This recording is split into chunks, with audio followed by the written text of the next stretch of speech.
Ano yung job order natin dito? Coolant leak, saka gas leaking. Alright.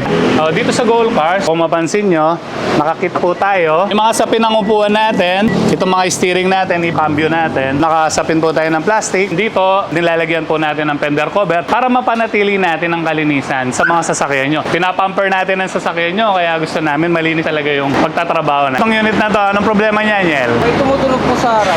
Kine-check ng mekaniko natin. Dito kung mapansin nyo, yung mga tools natin at even yung mga parts natin, nakatulkadi tayo. Iniiwasan natin na yung mga pyesa nyo, palapag-lapag kahit saan, which is nagiging cause minsan, nawawala yung mga tornilyo, nawawala yung mga maliliit na pyesa na nagkukos ng delay ng trabaho. So dito sa Gold Cars, lahat naka-organize tayo. Talagang inilalagay natin sa tamang lalagyan. No?